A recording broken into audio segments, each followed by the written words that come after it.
Ang intense ng mga kaganapan ngayon sa abot kamay na pangarap sapagkat magugulat ng sobra si Giselle sa mga sasabihin sa kanya ni Don Pepe tungkol kay Doc Carlos.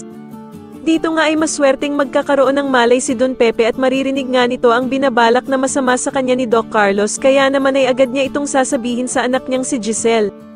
Samantala ay makakahanap nga ang mga pulis ng mga ebidensya sa ginawang hideout nila Moira, at dito nga ay sasabihin nila kila Doc Robert at Giselle na malaking ebidensya daw ang medical equipments na ito, dahil sa mga fingerprints na nakalagay dito.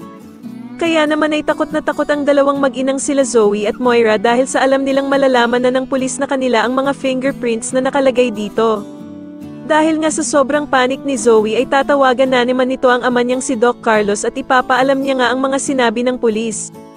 Papakalmahin naman siya ni Doc Carlos at sasabihan niya si Zoe na wag na siyang magpanik at siya na nga daw ang bahala dito.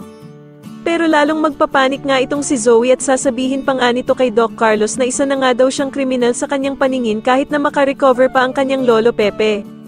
Samantala matapos nga ang naging matagumpay na operasyon nila Annalyn kay Don Pepe ay mapapansin nito na gumagalaw na ang daliri ng lolo Pepe niya.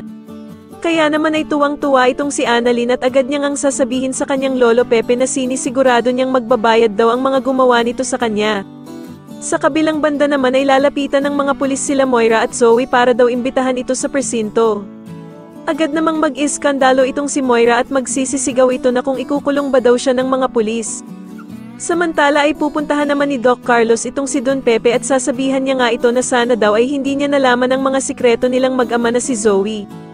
Sa tingin niyo ano kaya ang nasa isip ni Doc Carlos na gawin kay Don Pepe at magtagumpay kaya siya sa pinaplano niyang ito, mas lalo na nga talagang nagiging exciting ang mga susunod na kaganapan kaya naman ay mas lalo pa nating abangan ang mas lalong gumigandang abot kamay na pangarap. Maraming salamat po sa inyong panonood at sana po ay masubscribe niyo ako. Maraming salamat po.